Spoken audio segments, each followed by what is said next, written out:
My name's Natasha Bamblett. I'm a proud First Nations woman and I'm here to acknowledge country. Hello, beautiful friends. We gather on the lands of the Aboriginal people. We thank, acknowledge and respect the Aboriginal people's land that we're gathering on today. Take pleasure in all the land and respect all that you see. She's on the Money podcast acknowledges culture, country, community and connections, bringing you the tools, knowledge and resources for you to thrive. She's on the money. She's on the money. Hello and welcome to She's on the Money, the finance podcast that knows financial empowerment starts with saying the quiet parts out loud. I'm your host, Victoria Devine, and you might be wondering, why am I coming into your ears on a Tuesday? Well, today is not just any old Tuesday. Guys, it is Equal Pay Day here in Australia, a day that exists because, contrary to what the men in the comments section would have you believe, the gender pay gap is real. And no, it's not just about two people being paid differently for the same damn job. So today, we are dropping into your feed with a little bonus episode to unpack what the gap actually is, why it exists, and what we can do about it. And to do that, it's not just me. I've brought in an absolute powerhouse. Dr Samone McCurdy is one of the leading voices in workplace gender equality. She's worked with everyone from Victoria Police to national policy makers and now leads the Insights team at WGEA, the agency that literally publishes Australia's gender pay gap data. If you've seen those headlines about how your employer stacks up in the gender pay gap, Simone and her team are the ones behind it. Welcome to the show, Simone. I am genuinely so excited about this episode, even though it's a really terrible topic. I'm really excited to be here as well. As I was saying before, it's good to meet people who are as excited about talking gender pay gaps and gender equality in the workplace as I am. It's a funny topic when we talk about it in that way, right? Because I'm excited to talk about it, but it shouldn't exist. So it's like, I'm excited, but not for the reasons you guys might think. I just think that what a platform to be able to talk about this today. And I just feel so special that you have found the time to come on our show and talk to us about this, because I can talk about the gender pay gap until the cows come home. I use your research. I quote your stuff all the time. But sorry, to have the big dog in the big chair, like this is the best thing in the entire world. As I mentioned in your intro, you've spent your entire career working in spaces that champion women's equality.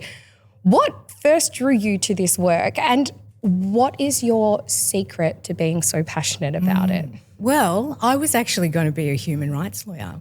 I really wanted to. Look, I'm not surprised by that. Yeah. Like that does not surprise me at all. And I think I just went, once I sort of started thinking about this work and being in industrial relations, which is where I sort of ended up, just seeing the inequality, and particularly in the workplace when technically everything should be contractual. You know, you turn up to a place, you provide your labour, your heart and soul for a certain amount of hours. It's all sort of guaranteed under contract, and yet it's a place like any community that we find a lot of variation. So I was really excited about dipping into that.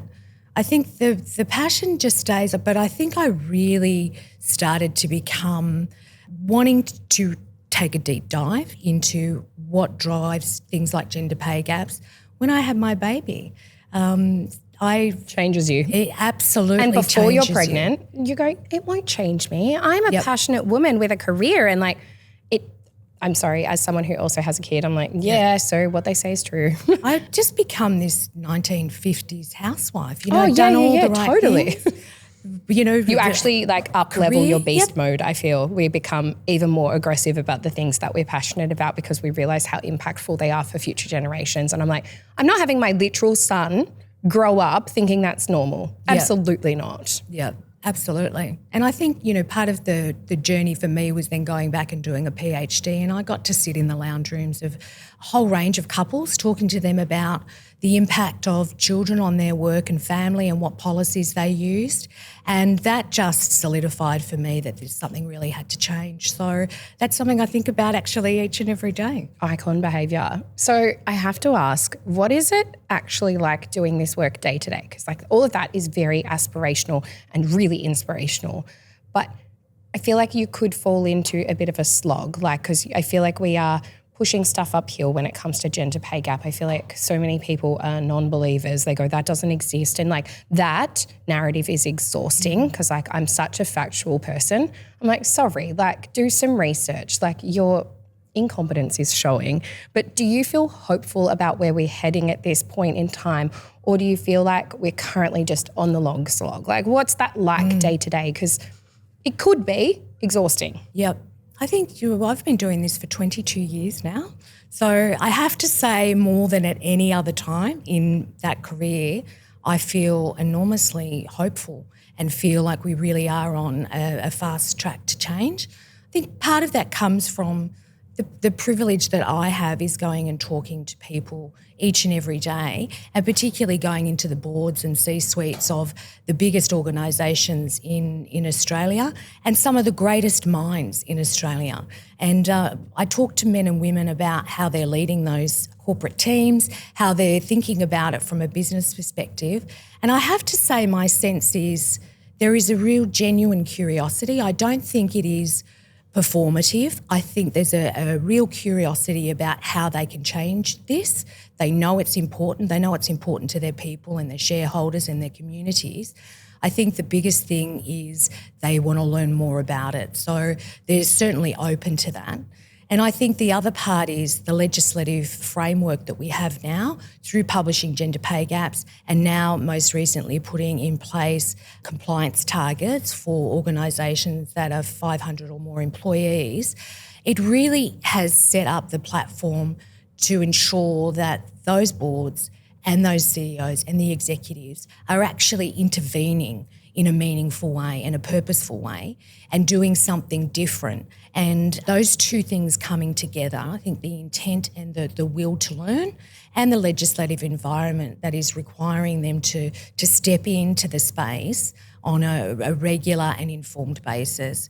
There's never been a better time. I think if we ever have a chance of turning the tide, it's now. And I'm so excited about it because even in the lead up to this day, I've seen just more amplified social media, more people talking about it, more women of influence talking about it. And I just go, this is so exciting because for a long time, I don't think women who were in leadership positions or positions of influence were comfortable talking about it because of the backlash that they would get. They'd go, well, I do believe, like if you got them one-on-one, they would say, yeah, absolutely, I believe in it, like we need to fix it. But they weren't as willing to take to their social media platforms and share their narrative or share their story because they'll be like, look, yes, it's going to reach the right audience, but it's also going to reach this other audience and that can be exhausting as well. And I just see so many women going, do you know what, put that in the bin. I don't even care about the people who have hate for this.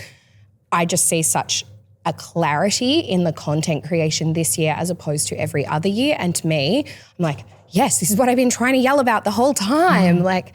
So I want to go back to your work for a second. Tell me about the current organisation you work for. So you work for the WGEA.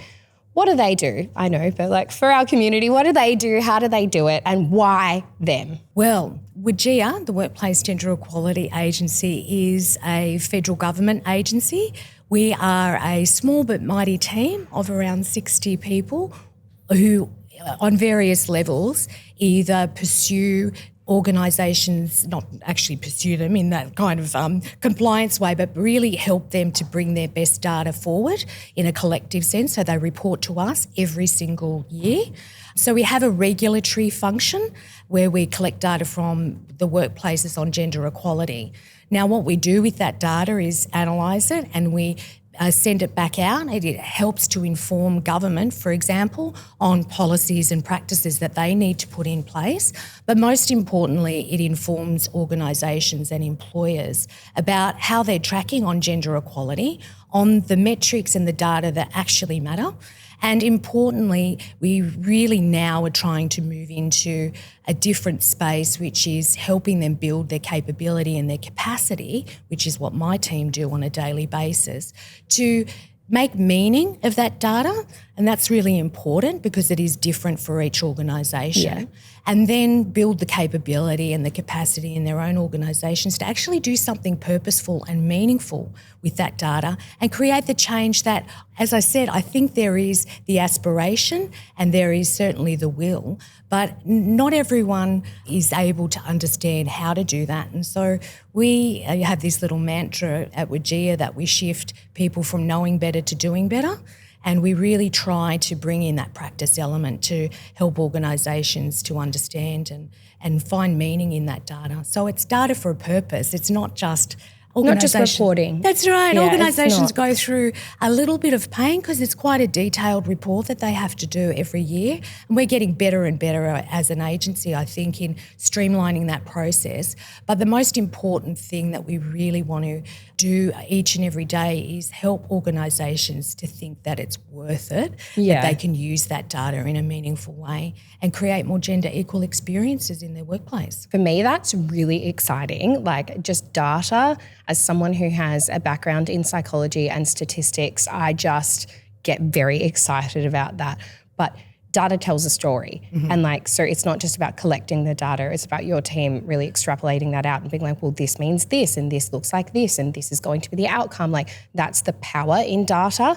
And I'm so excited to see what you guys are going to do this year, because obviously today is the 19th of August as we are publishing this, but it is Equal Pay Day today. And I think a lot of people are like, oh, a random day for Equal Pay Day. It's actually not a random day. How has that date been decided and what does it tell us? Yeah, no, it's certainly not random. It's very, very purposeful. It is actually the amount of days from the end of the financial year that women have to work in order to make pay parity with gross. Men. Yes. That's gross, but also very cool that you guys did that, but also ew. So 50 days on average. That figure comes from the ABS, who look at the gender pay gap.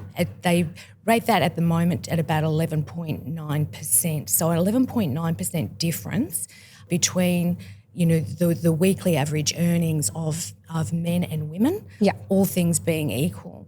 And that equates to 50 extra days that women have to work in order to have that pay parity. Because we aren't doing enough already. No, we're a bit, leisurely, aren't we? Yeah, we've just got that extra time up our sleeves, about all the data in, if we extrapolate it out across every other area of our lives, we just have so much free time, so it just makes sense to give us that extra work. 50 days. It drives me insane, and my community know I'm quite vocal about this online and have been known to get in a little bit of a disagreement in the comments section. But every single time it comes up on our social media, on someone else's social media, there is always going to be that person in the comments section that says, this isn't real. It's actually illegal to pay women less than men for the same job. And what do you have to say to that? Well, look, I think my response is always curious. I think people come to this at different levels of understanding, and I think it's important, certainly for me, and working with a whole host of organisations and people, it's a really common misconception, but it is actually a misconception. The gender pay gap is real. And certainly the way that WGEA approach it is looking at a total remuneration pay gap, which includes it's not equal pay for equal work. That is something very different. And I think, as some of your avid contributors have pointed out, it is illegal in this country to have the same job and pay a woman differently to a man. Yes, that's not rocket science. You are correct. Yeah. That is illegal. That's actually not what we're talking about, though. So sit down and listen. Yeah. So it is sort of a very different calculation, and it's an important one. That total remuneration approach looks at not just the pay differences between men and women in terms of wages, so what you would earn as a salary, but all that other discretionary kind of remuneration that goes into a package. Things like superannuation, overtime, bonuses, because it's actually here that we start to see the differences, and importantly, the differences over the life course, which I know you and your community are right on because it speaks directly to things like superannuation, which have that I will jump up and cumulative down effect. every single day until I die about this topic. Like, you want to talk about superannuation? Sit down, let's go. Like, and it's not because I want you to just be rich. I want you to have exactly the same opportunities and not miss out. And that's the important part here. So many women are missing out, and that's where we need to have a quick conversation about the difference between, well, what is equal pay and then what is the gender pay gap? Because I think a lot of people just go, oh, the gender pay gap is about equal pay for women. And that's actually a completely incorrect statement. So tell me the difference between the two and how, if we're maybe having some conversations, because most people listen to our podcast in the morning, most of them are in their cars on their way to work. Hi, I hope you had a coffee, because you're going to get to work and maybe you're going to talk about the gender pay gap and you might come up against, well, that's illegal. What's the difference between the two? Well, the difference is ultimately in the calculation, and I have to say ultimately in the intent. So, when we're talking about like-for-like pay gaps, we are talking about that legal framework that says it is just illegal to pay a woman and a man differently. Yep. You cannot pay people differently based on their gender. So that's sort of a given, and as I said, a lot of people think that that's what the gender pay gap is about. But the gender pay gap represents the total sum of the disadvantage that women accumulate over a period of time. So we measure it in 12 months, every 12 months, and into that goes things like superannuation, discretionary pay, bonuses, those kinds of things. And that's when you get the real picture of that disadvantage that's often hidden. So I want to sort of step back and really be clear that I don't think that any organisation or any manager, male or female, would actively go out of their way to discriminate on the grounds of gender, for example, or probably any of the other protected attributes. I really get that sense that it's not necessarily a deliberate thing. But what organisations now have is a responsibility to understand exactly what is driving their gender pay gaps. And it's those hidden things that we often don't think about. And I can give you a really great example, most recently working with an organisation who could not work out how the gender pay gap was still existing in their graduate cohort. So they bring a lot of graduates into their organisation every year, then they track them after 5 years, and there's a gender pay gap. The men are getting paid more than the women. Now, they started on the same salary. They had technically exactly the same opportunity with exactly the same grad program, I'm assuming. Yeah, exactly. So all things being equal. So then when they're tracked over that time, when we started to break down the data, we actually saw that the men were going into the areas of the business that, like finance, IT. We know what happens at the end of financial year, right? There's this flurry of activity to close everything off, to get all your reports done, et cetera, et cetera. There's lots of overtime involved in that. Now, the women were mostly going into things like HR, marketing, sales, those kinds of things. And the overtime, for example, just wasn't available in those particular positions. So there we have a really clean example of absolute unintentional bias and disadvantage that was happening in a program that really attempted to make things equal. But yet, when we pursue and had a look at the data and unpacked it, we can see that there was a disadvantage. Now, that accumulates over the life course. You are already behind the 8 ball, and that's exactly the effect that we're trying to get employers to be more cognizant of, and really help them to understand what's driving it so that they can stem the tide.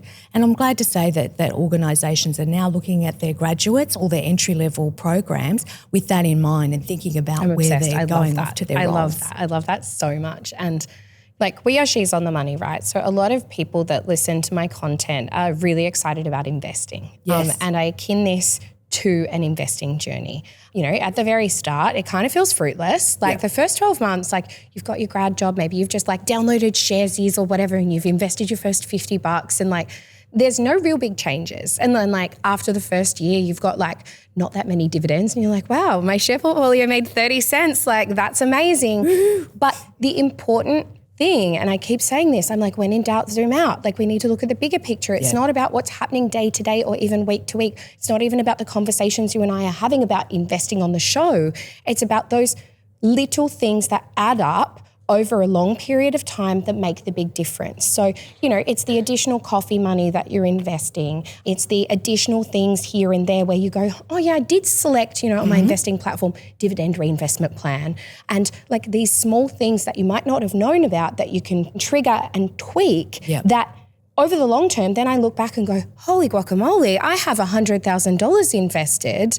And if I hadn't done this, I only would have had 10,000. That to me is a really good comparison to the gender pay gap, because day to day, you're going into these organisations, people are passionate, they don't want a gender pay gap. But then when we zoom out, we go, okay, cool, like let's look at a 10-year time frame on someone's career. Let's pretend they've both done that grad program and somehow stayed with the same organisation for 10 years. We're looking at them going, wow, they did the same degree, the same opportunity, the same grad program. That woman's now on $70,000 and that man's on $180,000. How did we get here? And it's not because they're not enjoying their jobs. It's because there have been a series of small things along the way that guide different genders in different ways, and that could be completely subliminal.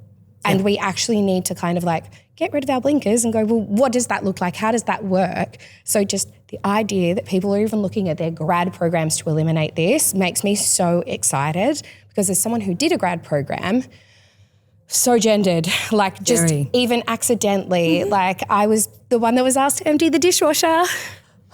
You're and you know when you're like cleaning up afterwards. Yeah, but like it's just all of those things where it's just like default my job somehow. And I'm not saying that that's because people expect it. I think also as women, I'm the first to say yes. I'm a people pleaser. Yes. Like if you're like, oh, V, can you give me a hand? Of course I can.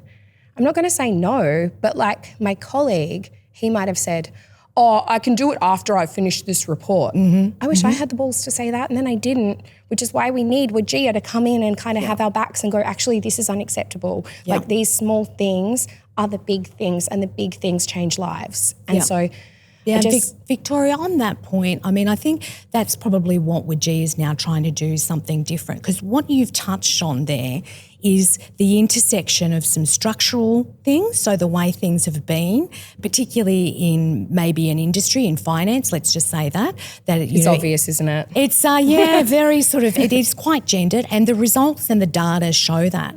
But then there's also the personal and the individual circumstances and this sort of social cohesion of if we are falling into roles even within ourselves. And so I want to urge people, and particularly women, and particularly your cohort who really can change the trajectory of their lives right now by thinking about this, to think about Equal Pay Day as an investment day in themselves. Yes, it might seem small because it's only the 19th of August and it's Tuesday and you're in your car driving to work. You probably weren't thinking about something as dramatic, but it's the tiny little things that are going to mean that ultimately you are wealthier, you are better off, you are more financially stable, you have better wellness when we work towards all these things. It's not just like, oh yeah, she has more in her super. She doesn't care though. Like it's everything. Like financial well-being impacts your social, your emotional, your financial, obviously, your literal well-being across the board. And that's what we're talking about. Like it's not just, oh, it'd be nice to have a few more dollars, hey. That's not it. Yeah. And when you say no to whether it be actually we'll all clean up after the morning tea, I know I'm not stacking the dishwasher on my own. The morning tea you probably had to organise, yes. You know, when you say no to that, but also to on a day like Equal Pay Day where you actually do go and have a look. We've put together a calculator where you can actually go and calculate the amount of days in your organisation. So helpful, thank you, but that's so depressing. Yeah, and have a conversation about it, and then think also about how you're behaving. So when it does come to things like performance appraisals, when it does come to things like putting your hand up for a bonus, when it comes to both men and women not just stepping away from the workforce to care, but how they behave and internalise some of those unwritten codes and words that are absolutely real in organisations, to think about that and try and choose differently. And I think that's really what and that the can be message hard. is. That can be really hard. So we're not saying, oh, it's so easy, just say no. Like no is a full sentence. Yeah.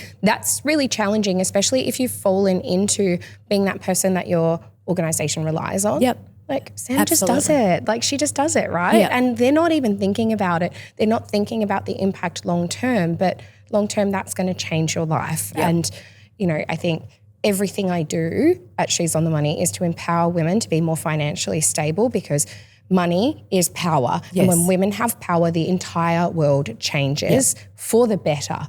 Yep. Like I cannot give you an example of when women have been given money and they haven't impacted their community positively. Like what an incredible thing to do. But it all starts with these days like Equal Pay Day where you go, well, what is that? How does that work? What does that mean for me? And it's not these big grand gestures of posting on social media or like me getting in arguments in the comments section where people are saying that it's not true. It's actually going, I don't care what other people are saying. It's like pushing back from the things that are happening in your organisation just slowly and surely, so that you're on the trajectory that puts you in the best possible position. And it's not just women, right? So like there's obviously like a number of different factors like culture and age and disability that I think we should touch on here as well to keep in mind, because like there are going to be women in their cars maybe going to work, or even just some of our community members who don't work at the moment who are like, you know, Victoria, I'm disabled, I can't work, but I love She's on the Money. And there are a heap of them, which I adore. But like you too have an impact, but what do we need to keep in mind when it comes to how the gap impacts different cohorts of women? And I think this is probably something also for, you know, maybe the CEOs and boards that may be listening to you. If not, we'll see what we can do about that. But, you know, to actually be thinking about what they call this intersectionality. Yeah. So it's a really sort of, I guess it's a label that we use when we look at the intersection of disadvantage. And so for this example, you know, we're thinking about gender pay gaps and we're thinking about the disadvantage of women and how they accumulate that over the life course. So there's a time element to that. We also look at the multiple disadvantages and trying to tease out, and we're certainly starting to do this with data, trying to tease out what the impact of that multiple disadvantage is. Again, it works like compound interest. So you might be a white woman living in the city in teaching. And so we would look at that and go, a gender pay gap, if we were to calculate that for that cohort, comes out at a certain number because, you know, you're in a teaching industry, your age, those kinds of things. But if we take that and think about a woman of colour in a rural and I hate area. the data. I hate it because I look at it and I look at all of our First Nations friends. Yes. And I just go, what? It's even more unfair. Like, what can I do to support here? It's conversations like this. It is to be really aware. So that's the first thing, to be aware that actually people do experience multiple disadvantages, and it is, again, very real, and it does show up in gender pay gaps if you do start to go through your data at an organisation level. But to understand that there's things like, you know, even rurality, where you live, how old you are, you know, are you a woman of colour? Are you a person living with a disability? All of these things accumulate, and I call it's like being pegged to death by a duck. It sort of is one thing after another that accumulate over the life course. And this is why we want people to stop and think about this. And we also want, you know, the boards and the C-suites and all of our HR and diversity practitioners to take that pause and think about not just who these gender pay gaps are impacting in the different cohorts in their organisations, but importantly, what they're going to do about it. Yeah. And there's so many easy things that they can do, even at board level, talking about a board that had donated, for example, some money. You know, it was a considerable sum of money, and they'd given it to a football club. So we sort of unpack that, and I guess what we are encouraging them to do is to go, if you'd put a gendered lens on that, you would see and you'd want to trace where those dollars went. And on your website, and this is about the intent, and it is genuine, I don't think it's all performative, it's genuine. when you're more informed, you can choose better, right? Yeah, 100%. And it's not about you not doing the right thing. Sometimes you just, if you don't know better, you can't do better. If you don't know, that's exactly right. And so we're sort of having a look at that and going, if you put a gendered lens over that and trace that money, how could you have spent that money differently, for example, or in a way that really helped and was equal in terms of empowering women? So, you know, were the change rooms there for both the boys and the girls? What part of it did you put into your community in encouraging girls to come and play football? What are the ways in which you could genuinely demonstrate being conscious of the way that you're giving? That's a great thing to give money into a community. But if we become more conscious of how we do that, then we're able to actually stem, I guess, the tide of disadvantage and importantly turn the tide to advantage for all. So that's happening in the workplace, in the community, and their shareholders, for example, want it. And it's a good thing. I promise, we see higher shareholder return when gender equality is taken into consideration in organisations. So sorry, that's a pretty good business case to make it a priority. And I have recently had a few conversations with two people, and they were like, what the hell, am I meant to just start from scratch and get rid of all my policies? And I'm like, no, but we can just start here. Like, we're not starting from scratch, we're just starting today. And it's not about getting rid of every single policy and changing things completely, although I love that. It's actually about doing what you said. Let's just look at one charitable donation. Where did that go? What does that actually look like in terms of impact, and how could have we had more impact? We're not saying don't do what you did, because let's be honest, a charitable donation, amazing. Yeah. But what could we do to maybe have more impact, to make those dollars go further and actually contribute ultimately to higher shareholder return? And I think that my time working in corporate and my time in organisational psychology and people and culture tells me a lot about, ultimately to get organisations and the C-suite level to care, we have to go back to things that impact the business. We have to go back to shareholder return. We have to talk about shareholder value. I'm sorry, the maths here. So why aren't we talking about it more? Because ultimately, I can make you more money, I can make you more popular in society, and everybody wins. I think, and this is a flex for me, my husband's very sexy, right? So he works in an executive role, and he is always saying, this isn't a women's issue, this is a people issue. And I love it. This is why I married him, because 10 out of 10. But he will be the first one if someone's like, oh, did you want a coffee? He's like, why are you asking? What's going on? I'll get that. And he tries to step up and role model those behaviours that he believes are typically female in an organisation, and go, no, you shouldn't have to do that every time. It's nice that you offered, but I'll take all of the teacups that are bulking up on everybody's desk to the kitchen and make a point that it's not meant to be one person. And I'm obsessed with that. But let's take a really quick break. Don't go anywhere, guys.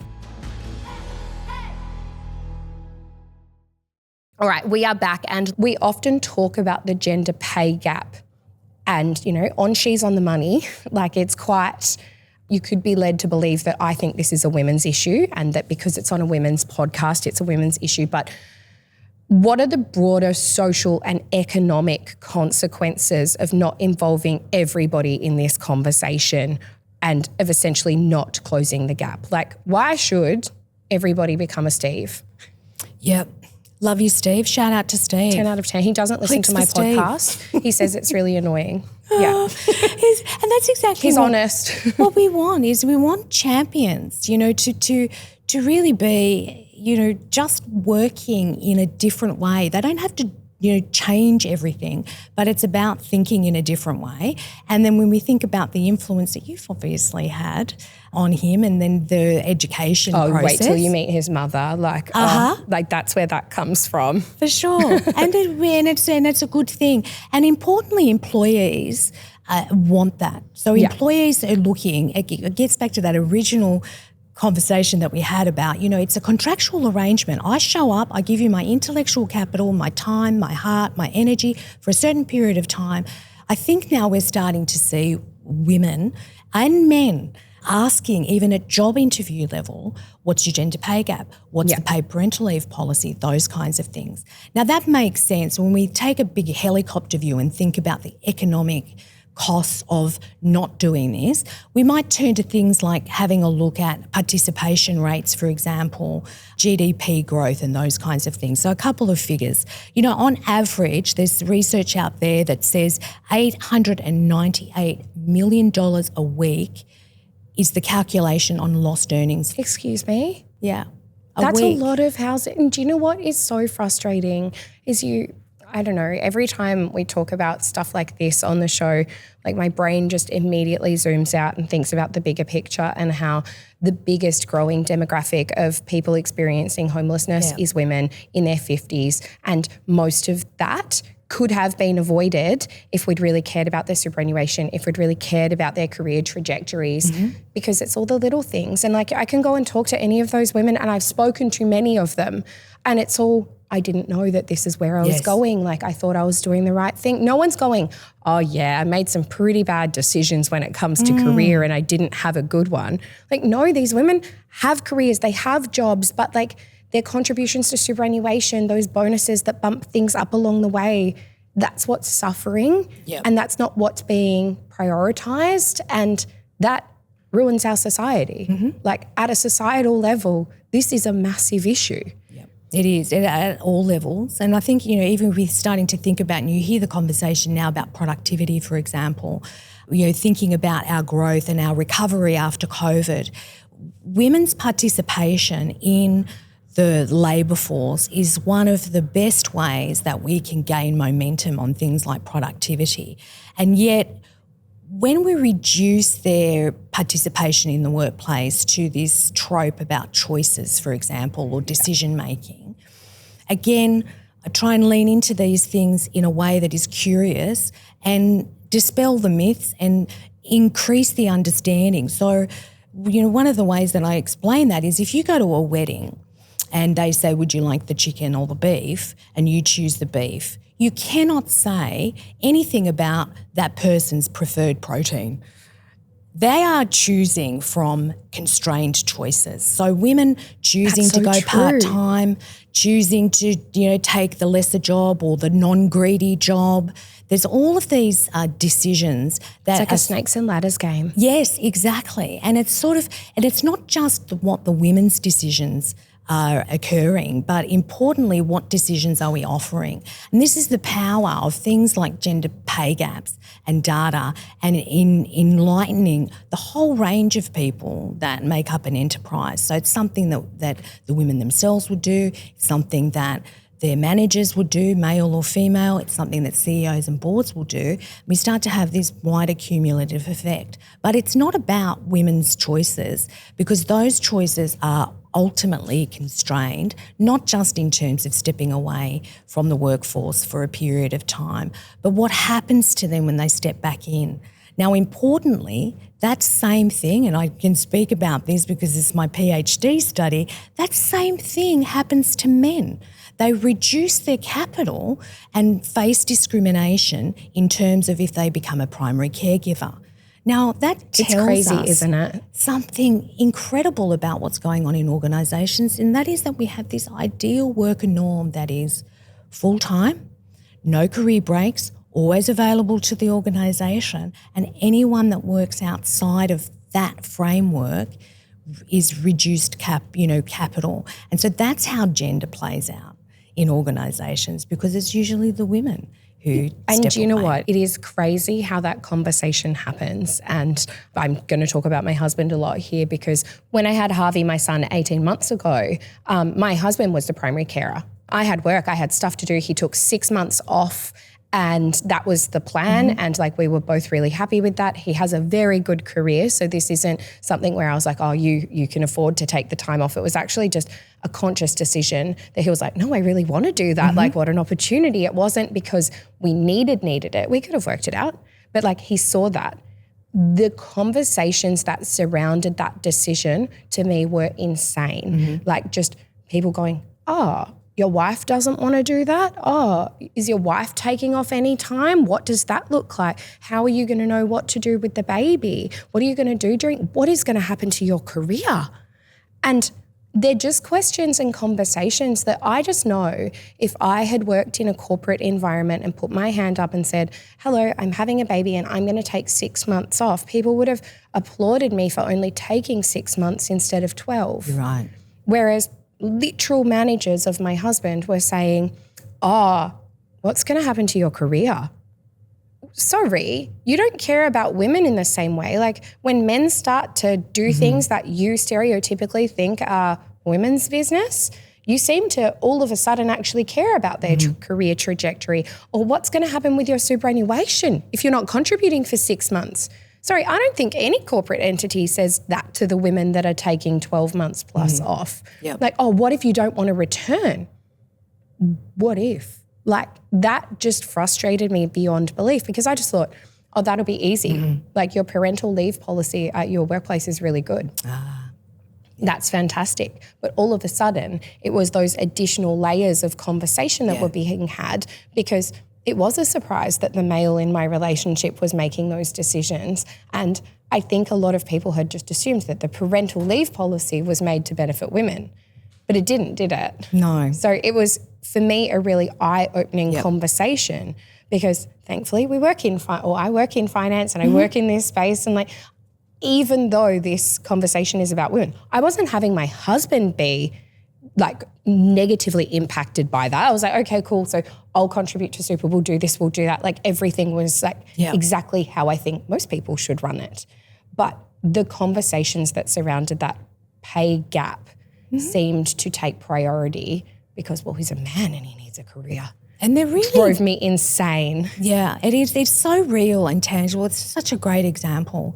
And I think that what we're really trying to do is we're not demonising anybody in any organisation. We're not demonising men, not demonising women. You know, there's lots of thing about childless women and, that women don't help other women. Like there's all of this rhetoric out there. But the fact is that education, as you know, and enlightenment is the first step. And, people do things and make decisions that are often uninformed or they come from a place of they just don't know better. I mean, organisations, one really profound example was interviewing a couple who had worked for the same public sector organisation. They reduced their work hours so that they could look after their children and share the load. So they were trying to do a shared care arrangement. Now, when the woman put in her form and spoke to her manager about her preferred options, it was signed off and that's all good and fine. When the man put in his form, the very first thing that the manager said was, so, mate, how long do you want this arrangement for?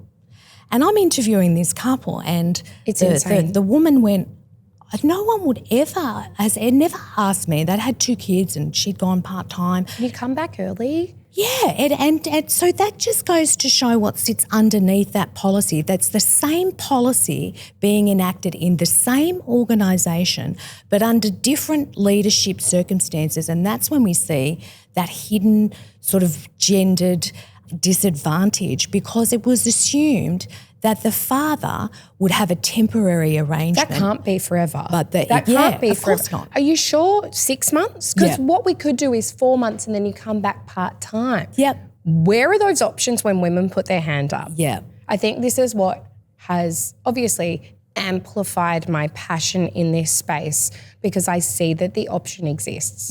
So it's not that, this was afforded to, the person you interviewed or it was afforded to my husband.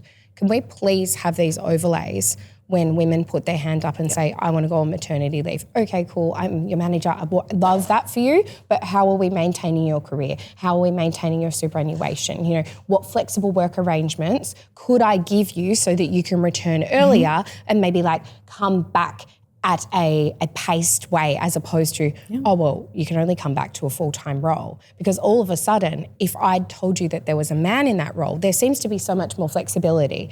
And I think that that's what drives me insane because we want equal opportunity. I'm not asking just for what the men have. I just want to have the same opportunity as them. And then if I choose to take another 6 months off or take 12 months off or don't return to the workforce at all, I want that to be because it was my choice, not because I got offered beef or chicken and I only had two options to choose from. And I actually am vegetarian, so I had to actually opt out of the conversation completely and not have part-time and not have full-time because neither of those things met my criteria. So it actually drives me wild because the deeper you dig, and you would have found this, and I'm honestly envious you got to do a PhD. One day I will become Dr. Divine and I will do a Very PhD nice. It's got a nice in this ring to area. it, actually, Dr. Divine. It sounds good, right? Yeah. Like I could be a doctor or a stripper. Like I think both would work. Like Stage name. You got do you know what I it all mean? covered. Like people already ask me if Divine is my stage name. It's not. It's my literal family name, but like imagine Dr. Divine. Anyway, this just grinds my gears in a way that I'm like, how much more do we have to do to actually facilitate change? And how do people not see this as being as important as I'm seeing it? Yeah. Like, am I seeing it from a delusional side of the road because it just looks like there's a whole heap going on and then from the other side of the road you can see a rainbow? I can't see that right now. So I think, for me, it's more about just equal opportunity. Like it's not necessarily you have to pay that woman exactly what you pay a man. Yeah, we already established at the start of this episode that's actually illegal. Yeah. It's actually putting on the table all of the options. All of the options and expanding those options. I mean, I think we see a lot of disparity, particularly in pay gaps at the most senior levels. That's actually the biggest, dollar for dollar pay gap once we get up into that. Because compounding interest, it's like investing. Exactly. The bigger you get, the worse it looks. Yeah. And there's this real sense that you can only be a leader, say, in an organisation working full-time. Well, that instantly, many women would self-select out of that to go. Because we don't want beef, we don't want chicken. That's right. Sorry, can't have either of those.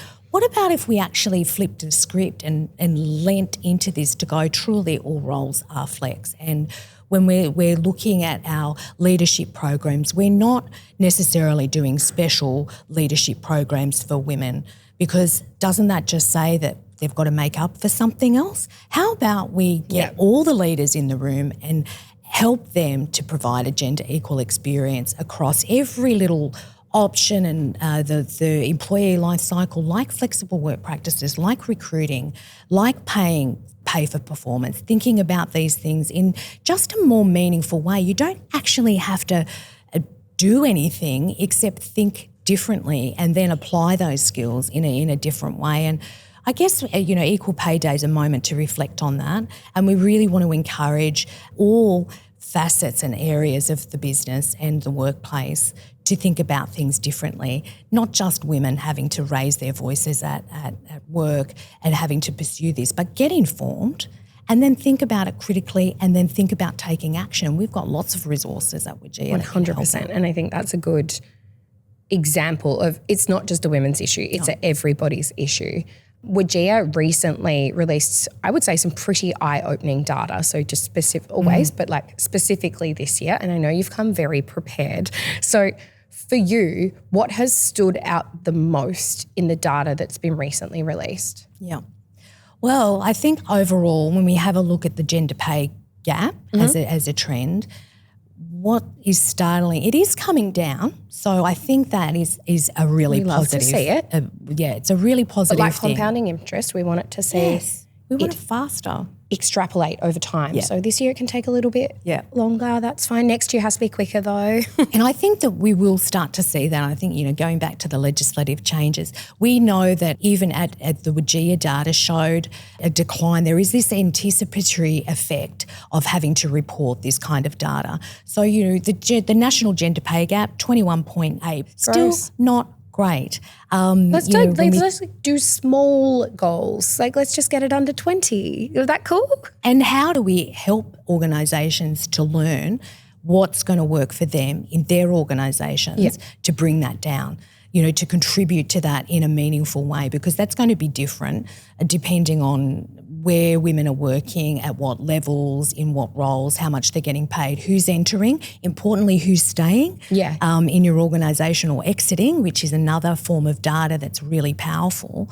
But overall, the scorecard shows absolute potential. We know that more organisations, and this is the thing that made me excited, cause for celebration, was we know more organisations are doing a gender pay gap analysis. As they should. Yes, as they should. And it's something that is really increased in focus. So organisations are attuned to this. They're starting to come on their radar. What also is important is that we found that there was an increase in them taking action. So whilst, again, that policy example... You can talk the talk, but you've got to walk the walk. Absolutely. It can sit there on a shelf in a handbook, but you actually need to pursue it. And so when you find out what's happening in your organisation through the gender pay gap, then you need to take action. Yeah. And importantly, take the rightful action. So don't just stick your ladder on any old wall. You want to make sure that it's on the right wall because, if you're climbing up, you don't want to find out you're on the wrong wall. Yeah, 100%. When and I you're feel up like there. That really ties into the theme that you guys have this year, which is how does your employer measure up? When's your equal pay day? Yeah. Which I guess encourages all of us to have a look at our own workplaces. And the real question I have here is how we're in the car, we're driving to work and we're thinking, God, that feels like a very big thing to be doing. How do we individually go about doing that? Because it could rock some boats. And that's not what we're here to do. We're actually here to facilitate positive change. We're not here to get people mad and riled up. But how do we actually go about that? What should my community be looking for and just even thinking about? Because it's not just about facilitating conversation, but thoughtful narratives that we can consider ourselves and go, oh, how does that work? What does that look like? What can we do? What are we looking for? And what can we actually do once we find a little bit of data? Yeah. Great question. I guess there's two responses to that. Well, the first thing on Equal Pay Day, if you are listening to this and you're driving to work, when you get to work, log on to the WGEA website, have a look at the gender pay gap calculator and find out what is the number of days for your organisation based on their gender pay gap, which is all there on the Data Explorer on the WGEA website. Confronting. And have but a look. Also really user-friendly website, so there's no excuse not to. Right. Aesthetic, very easy to find, go for it. We'll put the link to that in the show notes as well because I'm going to do nothing if make it not easy as hell for you to do that. Right. We'll see. You'll be on there all the time. Our download I'm already on rate there will be all the up. time. Yeah. And it's not even my organisation I'm looking up. I'm just snooping other people, being what do they do? Oh, I drive past a billboard and I'm like, what do they do? I'm so creepy. I love it. I think in general, the community now are calling for this. I mean, they see the connections between a gender pay gap, for example, and thinking about retiring into poverty, superannuation, those kinds of things. So take the time today to go and have a look. What is your organisation's gender pay gap? Go and have a look what they've got on their website.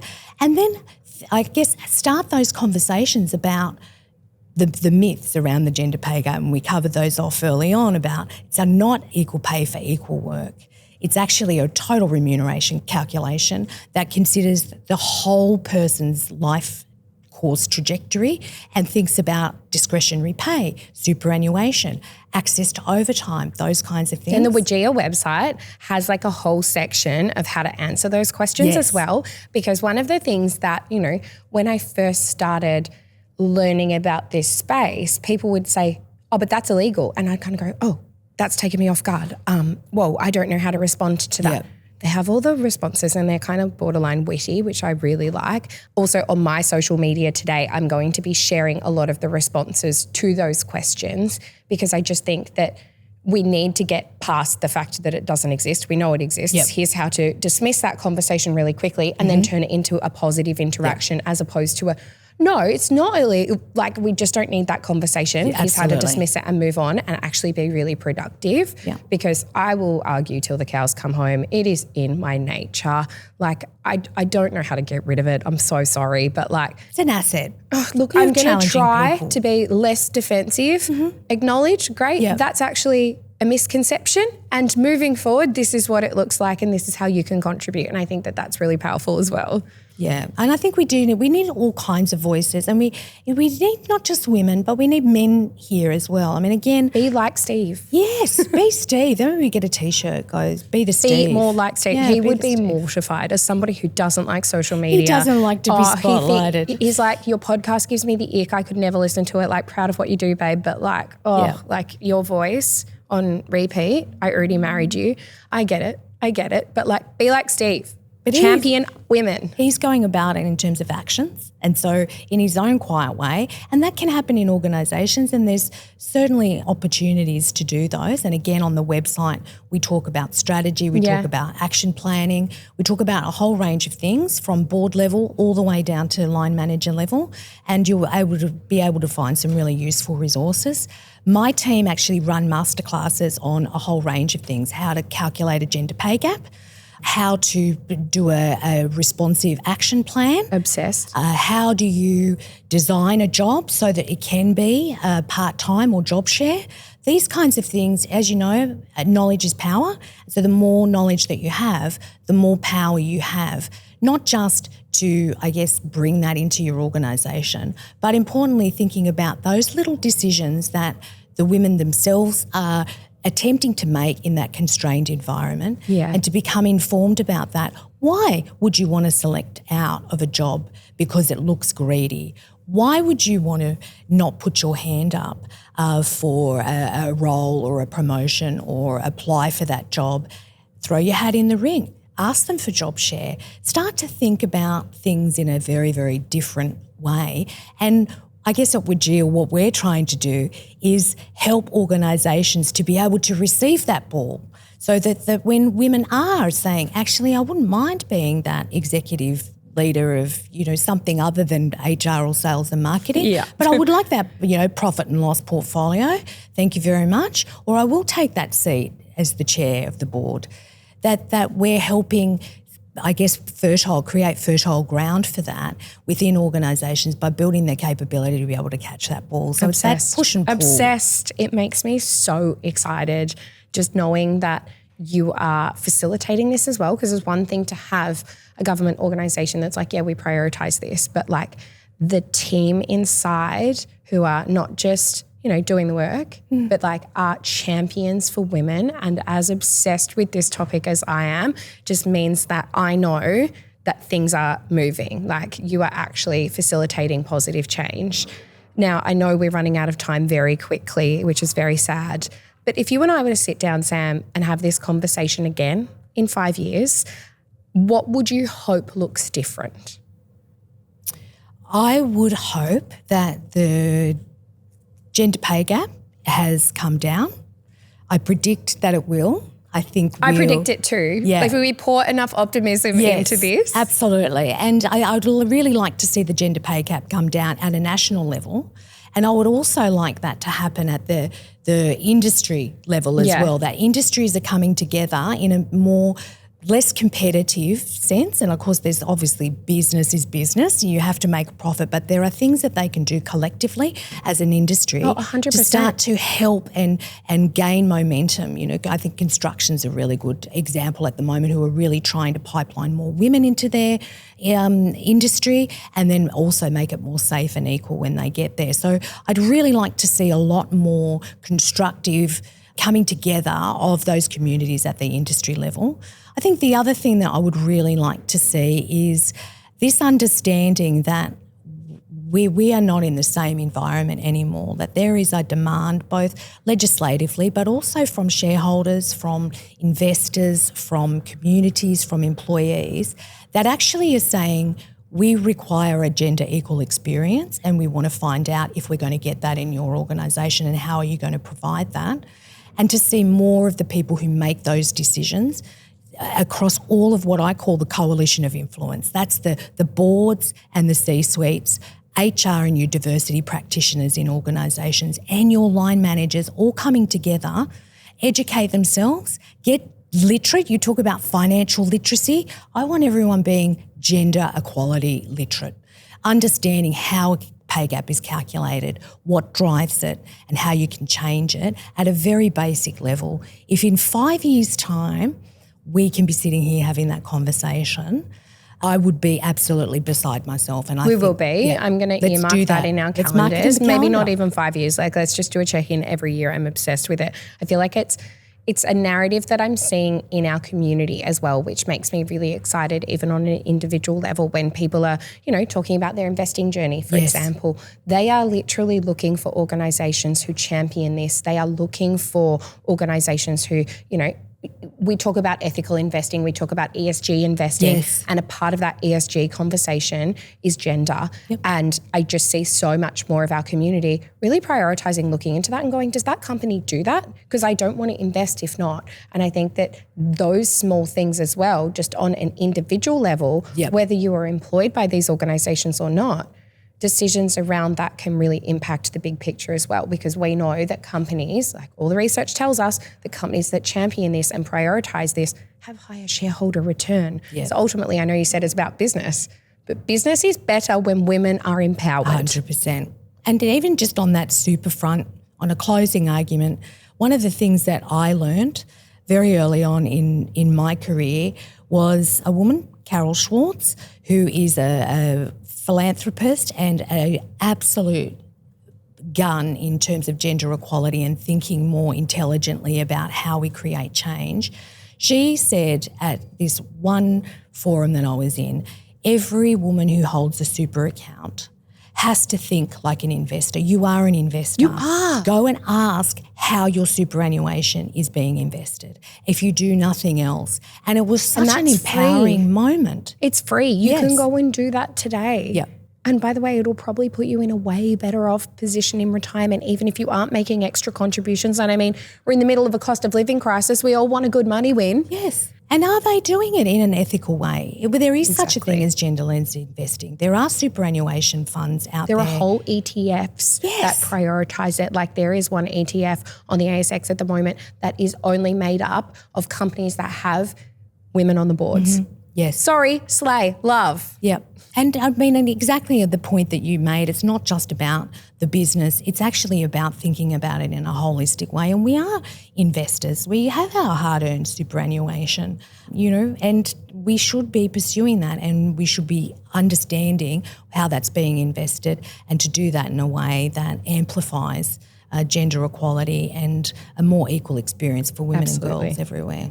Thank you so much for joining us. This has been an exciting, empowering, a little bit frustrating, but very good conversation.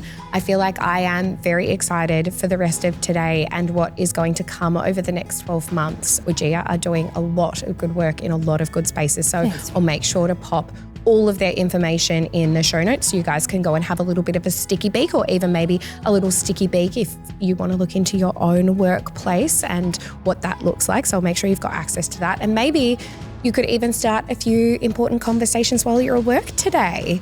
If not, maybe in your group chats with your girlfriends. So thank you so much. I have appreciated this so much, and we will see you guys literally tomorrow on Wednesday for another episode, and then again on Friday.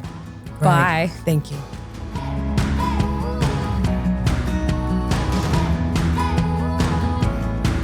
The advice shared on She's on the Money is general in nature and does not consider your individual circumstances. She's on the Money exists purely for educational purposes and should not be relied upon to make an investment or financial decision. If you do choose to buy a financial product, read the PDS, TMD and obtain appropriate financial advice tailored towards your needs. Victoria Devine and She's on the Money are authorised representatives of Money Sherpa Pty Ltd ABN 321 649 27708 AFSL 451289.